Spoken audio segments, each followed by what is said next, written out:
love musicians who love to play.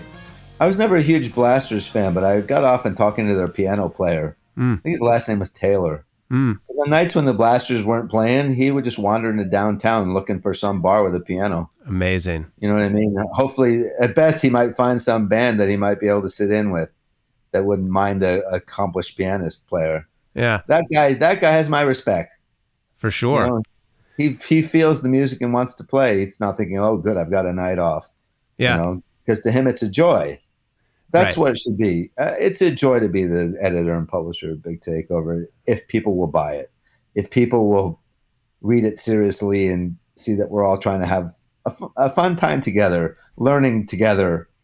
You know, there's my favorite band next year is probably one I've never heard of this year.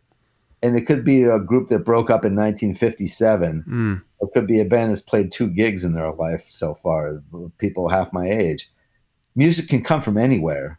But, you know, John Peel said that to me. I always talk about John Peel because I had the honor of interviewing him in the early 90s. And then thereafter, he'd send me postcards. Like John Peel is sending me a postcard from Sierra Leone. Yeah. Why? Who the hell am I? You know what I mean? That's cool. But I think he recognized in me that I was like him with a much smaller platform. Way smaller platform. Yeah. But trying to accomplish the same tasks, which is like, wow, I found this great record. I ought to play it for somebody. Oh, yeah, I got a radio show. Yeah. I ought to do that on the BBC if I'm John frickin' Peel, right? Right. And he told me the greatest story about being stuck in traffic going to a football match and being really grumpy because he was going to be late, and you don't want to be late for a sporting event, you know. And one of the other BBC DJs put on Teenage Kicks by the Undertones, and it just completely changed his mood, you know, and he was just so moved by it that he began crying in the middle of the motorway, stuck in traffic. Wow. And I just love that story, and I've repeated it 100 times because, you know, this is the guy who broke Teenage Kicks and the band. Yeah. It's not like he didn't know the song. Right. If anybody knew the song, it was John Peel.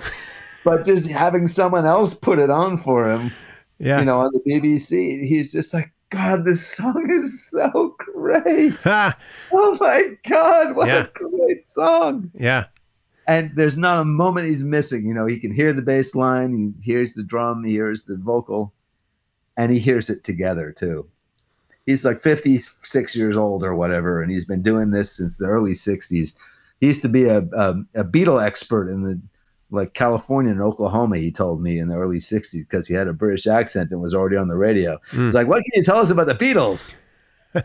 Oh, well, you know, the Beatles are from Liverpool, which is quite a very interesting city. You know, lots of seamen used to come and bring their records. And, you know, and there he's off, right? Making a living in 1964. Yeah.